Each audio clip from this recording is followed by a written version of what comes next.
Hey guys, and welcome into another edition of the Coach's Corner Show presented by PES and Martin Methodist College. Wade Neely here, head coach Walt Smith there. Coach Smith, let's dive right in. Bobcats suffered a tough loss last week to Shelbyville Central, but as we were discussing right after the game, Shelbyville Central, one of the top teams in the state, 34-19, the Cats last week. Yeah, they're preseason ranked number 6 in 5A, and they were definitely, as advertised, they were a really good football team. I thought we played a whole lot better than we did the week before, and that's you're supposed to make your most improvement between week 1 and week 2, and I thought we did really improve between week 1 and 2, and again, thought we had our chances Friday night right before half. Not being able to capitalize on the field goal I think hurt us, and then there at the end of the game, just not being able to convert a few of the third downs. Yeah, I was going to mention are there any moral victories to take away from a game like this? Because the Cats did look night and day improved from their week 1 loss. Well, I don't know about moral victories, but I definitely thought we showed some great improvement in some areas that were of concern after the first week. I thought quarterback play was way better. Elias played a whole lot better, and Gray come in and even gave us engineered a drive and came in when Elias got banged up for one play, got the wind knocked out of him, but running game was still, again, good like we thought it would be. Shovel was pretty good up front again, and I thought we hammered it out. I thought Elias did a really good job reading on some of the plays, and that was way better. Defensively, we kept getting 11 guys to the ball. Special teams is still an area we've got to get guys to tackle better. I can't give up 2 kickoff returns in 2 games and expect to win. And, you take that one away, and we're right there in the ball game with a chance to win it at the end. So, it's tough, but we're going to get back in there, try to get a few more guys. We were hoping to rest some of those guys that are playing both ways on special teams, but it looks like we're going to have to get them back out there on the field, and so they make plays for us. Yeah, 34-19, the Cats suffer a loss to a very talented Shelbyville team. Let's kind of dive in. They surrender. Giles County surrenders a touchdown on the first drive, but the Cats respond, and this was kind of a theme throughout the evening. Elias Witt's 70-yard touchdown. The Cats got right back in the game on a hurry offensively. Yeah, we talked all week. Just keep getting back up. Teams are good. When you play good teams, they're going to throw punches, and every once in a while they're going to knock you down. But you just keep coming back, and sooner or later, maybe they're going to make one of those mistakes, and you can take a lead. And we felt like Friday night our guys did a great job of just continuing to keep coming back, not getting down. They're very resilient, and that's why I felt encouraged a little bit after the game Friday night. Is this bunch is a resilient bunch, and a lot of teams 0-2 would tank a season and you would start down the wrong way, but I feel like this bunch is still hungry, still believing in everything we're doing, and still believing in each other, and that's why I think the future looks pretty good. The Cats are 0-2. They had 2 tough losses, both of those on the road. We'll talk a little bit more about their opponent this week, a very familiar opponent, in fact, in Lawrence County. But region play, talk to us a little bit about the region play. How critical is it now that the Cats have kind of flipped into that region schedule to start winning and putting together some wins here? Well, it's huge. That's all that matters now. Last year we had every game meant something about going to the playoffs or not going to the playoffs, and this year it's 100% based solely on your region schedule. If you win enough to get in, you're in. If you don't win the region games, you're out. It doesn't matter what your non-region schedule games are. So that means this game is even more important than it already was with the cowbell and the rivalry and all that stuff, and the fact that we need to get on one in the W column. But on top of it being a region game, it makes it just huge. Having 2 tough games against 2 talented teams, how does that help your team as you head into this region schedule now? It definitely helps. That was one of the bad things about the old playoff schedule is you wanted to play playoff caliber teams in your non-region schedule, but it also penalized you when you went into the playoffs. This year you can play those teams that will help you on down the road without it penalizing you at all, and so that's what we're hoping it did, and I feel like it did. I feel like we're a way better football team than we were 2 weeks ago. Sounds like you kind of prefer this region format a little bit more, maybe? I guess so. The main reason I like this way is because you know what you got to do. There's no mathematical equation that you've got to put into or anything. You know what you've got to do. You know what your team has got to do, and the guys know what they've got to do, and it makes it a whole lot simpler, I guess, getting people ready. Kind of getting back into that Shelbyville game, what highlights, if any, stood out immediately to you, offensively and defensively? Obviously, Elias playing better was really good. I thought Tanner had a great offensive game, played good on defense too, but we were able to get him the ball a little bit more, and we're going to even continue to expand that role. He's just a really exciting player. Again, he's following in the footsteps of that exciting wide receiver that we've had the last few years, and he's been really good. I broke the long one Friday night, and on film, Shelbyville has some of the fastest guys around, and Tanner kind of run off and left them. So that's a good sign. I thought on defense, Arkell Reed was just unbelievable. He was all over the field. I think he ended up with 9 tackles, 2 or 3 sacks, a couple tackles for loss, just all over the place, and really took their big running back. I thought held him in check all but one play of the night, and I thought we did a great job on him, and Arkell was one of the biggest reasons. Yeah, how huge was that first play of the ball game defensively? The Cats get a sack. Yes, I felt like we did some things and kind of confused Cunningham at times. Again, a good player he's going to make some plays, and you just hope those plays don't go the distance, and that's one thing that hurt us Friday night. We did an unbelievable job, I thought, on defense, all but about 4 or 5 snaps, and they were just so good on offense, and Cunningham was able to get the ball to a guy that went the distance on those 4 or 5 plays. Was it an issue of Shelbyville's offensive line maybe not being quite as good as Columbia's, because the Cats were tremendously better, it appeared, on the defensive front? Well, I thought, Columbia's offensive line is really good, but I thought Shelbyville's was pretty good also. I felt like we improved a lot week 1 and week 2. And again, Arkell, Tuesday at practice, it just seemed like something clicked with him, and he had a great week of practice, and it led into a great game. And hopefully we talk to some of the kids about having such a great week at practice and how it carried over, and try to practice like that every day, and hopefully it will carry over to Friday night. Is it an issue where we may see Arkell more known as a defensive guy now than his backup running back role? Well, obviously he's been starting on defense, and that's where we've got to have him over there also. But that was one thing going into the season and going into Friday night, I wanted to get him more touches on offense. But it's really hard to take the ball out of Jordan's hands right now. I mean, he's 350 yards or 330 yards through 2 games, and just a workhorse. Friday night, he had some tough yards. He got some tough yards. One play he was hitting the backfield by 2 guys, and we ended up having it 2nd and 1 after the play. So, his effort, along with all the other guys' effort, like I said, the effort plays, we showed them on film yesterday that was one thing that was really encouraging. We did make some mistakes, had some mental breakdowns. Special teams had a breakdown, but all in all, our effort's there, and as long as your effort's there, you can fix those mistakes. It's time to fix those, because the non-region play's over, and we're going into region play, and 2 weeks of them is enough. We've got to start fixing those, but the effort level is very encouraging. And we'd be remiss if we didn't talk a little bit about Jordan Tucker. Is he making a case maybe for certainly an all mid-state selection through 2 games? I think so. I'm not trading him for anybody. I know that. The kid for Shelbyville Friday night, going in, he was probably a little more hyped than Jordan, but I think Jordan answered that bell. We're going to rely on Jordan, and he's going to be our workhorse all year, and he's answered the bell so far. Another workhorse maybe that you might see back on the field this week. Give us an update on Boone Gibson. Boone looks to practice with us today for the first time in full practice since about June, actually. This hamstring injury has really lingered. We think We think he's going to be back. We'll see. Again, we tried to bring him back a couple weeks ago, and he kind of tweaked it again. So we're hoping today's a more encouraging practice. And, having him back on defense and then also to plug in there as a blocker some on offense is going to be big. Good deal. Well, thanks for the recap of a tough loss at Shelbyville. But the good news is the Cats rebound, and they get into region play this Friday night at the Brickyard. Sam Davis Park is going to be rocking. We'll have a preview of that game when we come back on the other side of this timeout. This is the Coach's Corner Show presented by PES and Martin Methodist College. Hi, I'm David Alford from the TV show Nashville, and I'm here to tell you about my college. Since 1870, Martin Methodist has paved the path to success for thousands of graduates. Just an hour south of Nashville, you'll find an affordable private college participating in the Tennessee Promise with an educational program designed for you to graduate in 4 years. Come visit us and experience the difference. Experience an education that's personal.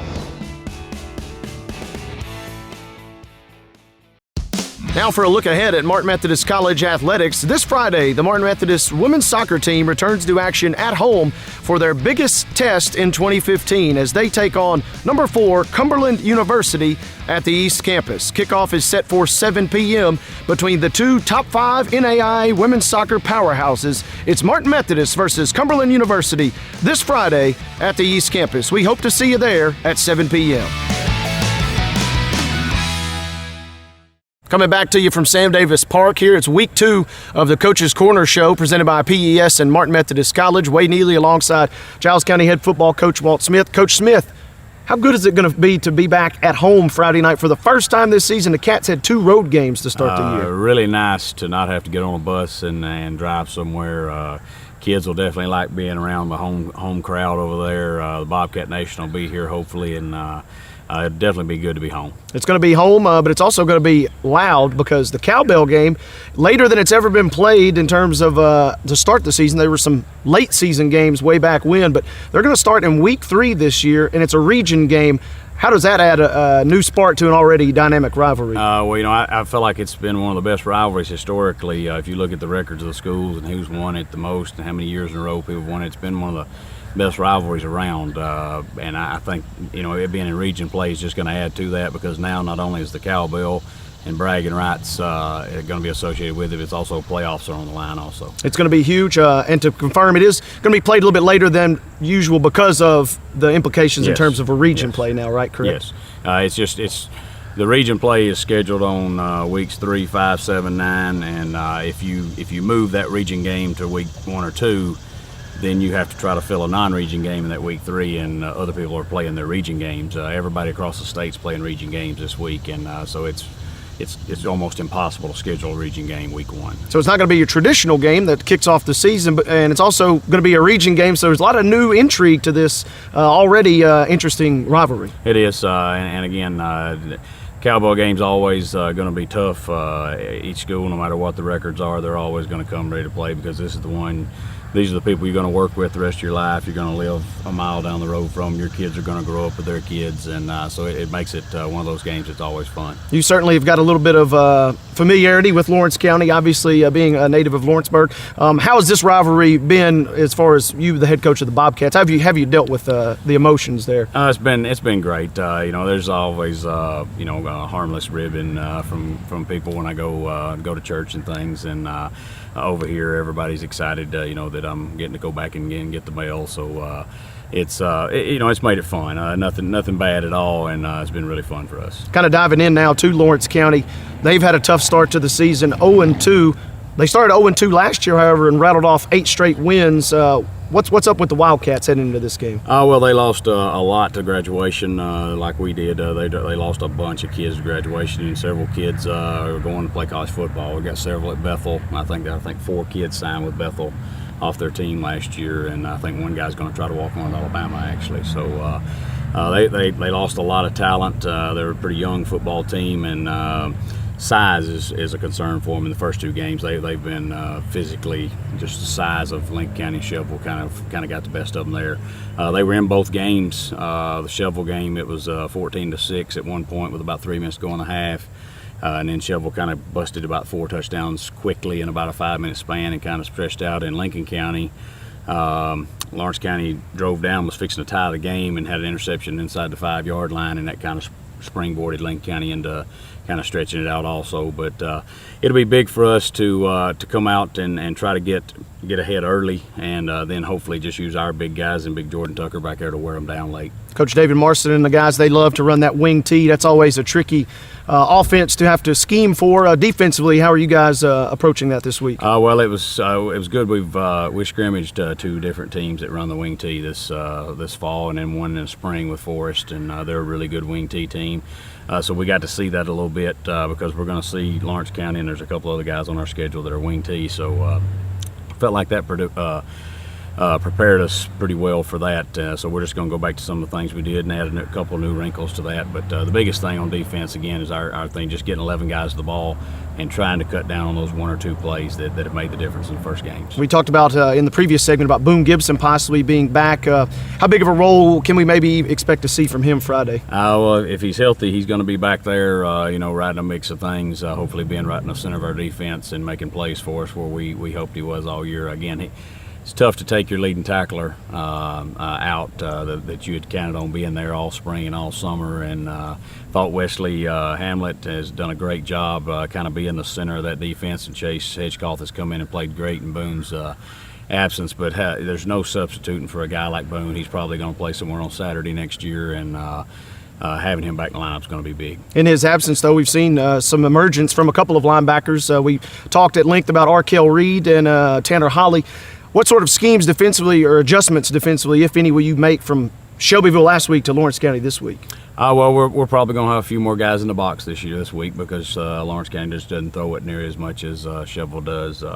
Last week we had to spread out a little bit and make sure our DBs were all on the same page. And their biggest thing this week will be just don't fall asleep watching that wing tee or looking in the backfield and let them slip one of those, because they're Lawrence County's usually that's their passing game. They're pretty efficient in lulling you to sleep and then boom, hitting a big play for a big gain or a score. And so we got to make sure we stay awake on the back end of our defense in the secondary, and while at the same time walking up and helping us on the run. Talking a little bit about Lawrence County's offense, let's talk about their defense. What sort of schemes, what sort of fronts are they going to present to the Cats? David's been a 4-3 guy for as long as even back when I coached over there with him. But this year they've with the smaller personnel, I think they went to more of they're running a 3-3 stack a lot.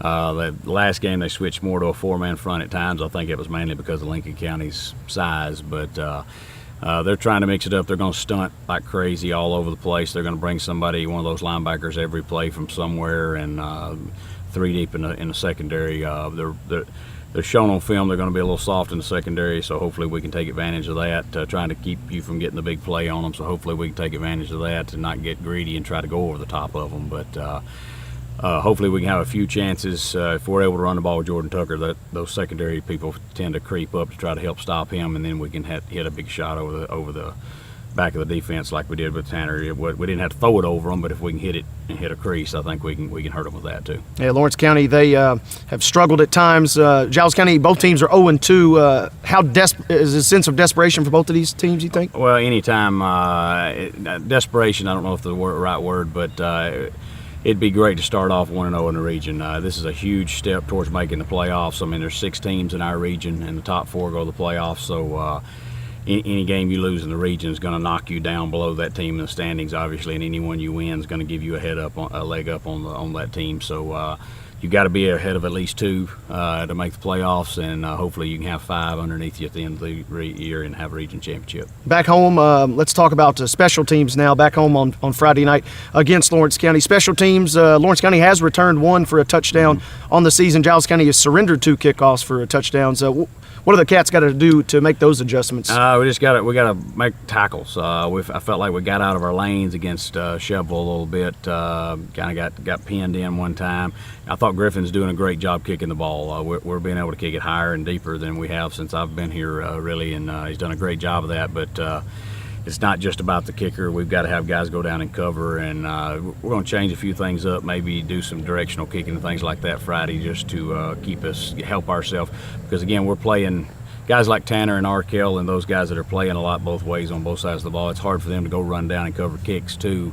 That can be a break we can give them, and we've got some young guys that can make plays, but matched up against the athletes that we've seen the first 2 weeks, they didn't do a good job reacting to that speed, and we've got to do a better job coaching them up to get ready for that speed, and hopefully we can do some things with directional kicking to help that out this week. You talked about Griffin Birdsong. The MO, if you will, has always been Giles County gets a soccer guy and he fills in as a kicker. Seems like Griffin has really kind of blossomed into a special teams player for you guys. You think of him maybe more as a football player now than sometimes even a soccer player. He has that football mentality, and nothing. It's not shot on anything. He just, I think he could actually probably go play wide out for us if we needed him to, and would want to. He made a big tackle Friday night on our field goal, a long field goal that we tried. They broke it back, and he actually made probably a touchdown saving tackle. And so he's made several tackles on kickoffs, and he's not afraid to mix it up for sure. Good deal. Well, we've talked about special teams, we've talked about offense, we've talked about defense.